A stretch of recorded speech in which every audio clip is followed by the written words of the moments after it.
Nigeria's headline inflation declined for the third consecutive month to 22.22% in June 2025, down from 22.97% in May. The latest data from the National Bureau of Statistics (NBS) also reveals that food inflation dropped to 21.97% year on year, a shift it attributes to a change in the base year. This moderation comes at a crucial time, just days ahead of the Monetary Policy Committee's next meeting, where policymakers are expected to decide whether to maintain or adjust the benchmark interest rate. But what does this drop in inflation truly mean for consumers, businesses, and the economy at large? We are joined by Dr. Aliyu Iliias, an economist and public policy analyst, via Zoom. You're welcome to Business Express, Doc. Thank you for having me. Good afternoon, Nigeria. Right. This is the third straight month of decline. Can we say Nigeria is beginning to turn the corner on inflation, or is this just a temporary drop? All right, I think it's gathering, and we are happy that we are seeing this consecutive drop in inflation. It's a good one for Nigeria, and it's a good one for businesses, and it's a good one also for governments because we have been looking at this for a long time. You recall that before we start having this consecutive drop, it has been consecutive increment, and I think it's a good one for Nigeria. And if we can maintain the momentum and put up much more structure to sustain it, that will be a good one for Nigeria. So for me, I think we are getting there gradually. Some analysts have criticized the NBS data, suggesting inflation might be underreported, possibly for political reasons, while others argue the drop is only largely technical due to the change in base year. What does this reduction really mean in practical terms?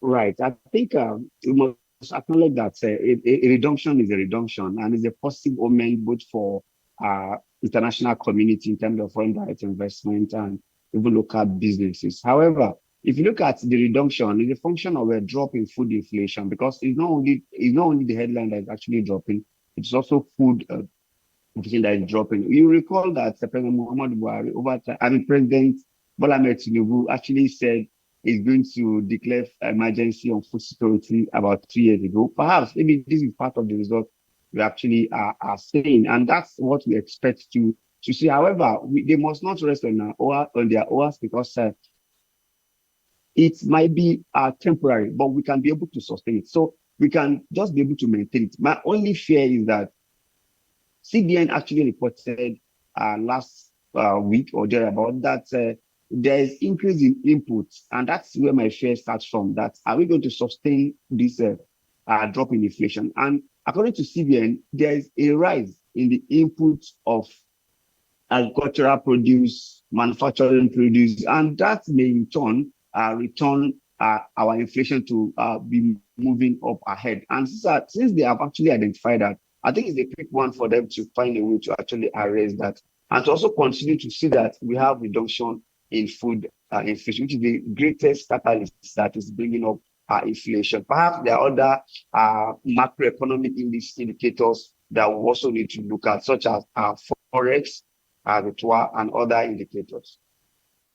Okay, despite the overall decline, I actually observed that food inflation rose to 3.25% in June 2025, up by 1.07% points from 2.19% in May 2025, with items like fresh pepper and meat, being the key culprits.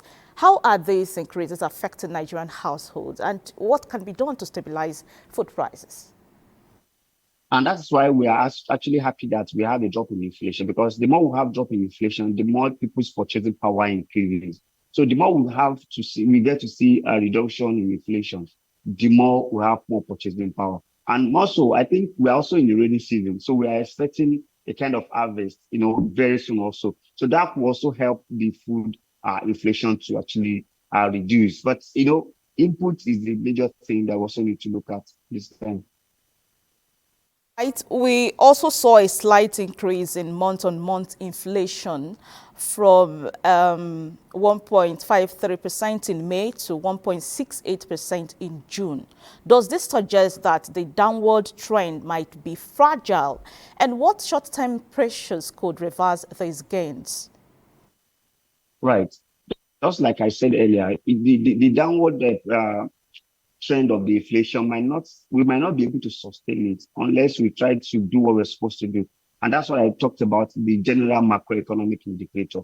One is our forex. You see that our forex also is gaining ground more. We must also make sure that in that area, we actually make sure that we tighten it down. Then we must also look at diaspora remittance. There must be much more. We must canvas for more investment in that area. I recall the government declared this bond also so as to attract more income into the nation. So if we can put all those things, apart from the challenges that pose through the CBN announcements that there's inputs, costs, rising input costs, I think that is the way we actually have challenges going forward. And that's why CBN must continue to put up different strategies to actually pay anything that will make our inflation to go up. Okay, while Nigeria's inflation is easing, we are seeing increases in places like the US and UK, with inflation up by 0.3% to 2.7% and 3.6% respectively in June 2025. How do global economic trends influence Nigeria's inflation? Right. So I think it has a significant impact. You recall that during the Trump trade decisions, that's a period, we actually have some challenges during the Trump issues.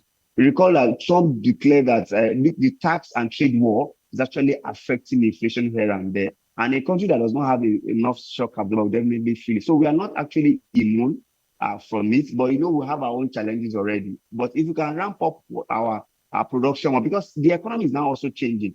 Nigeria are now doing more of it's now easy to actually export the more. We are exporting more compared to importing. It's because of the challenges that forests actually give to us, because people find it difficult to import this time because it's quite expensive to import, but we're doing much more of export. So government can also encourage that. So that would have given us balance of trade and balance of payments in Nigeria.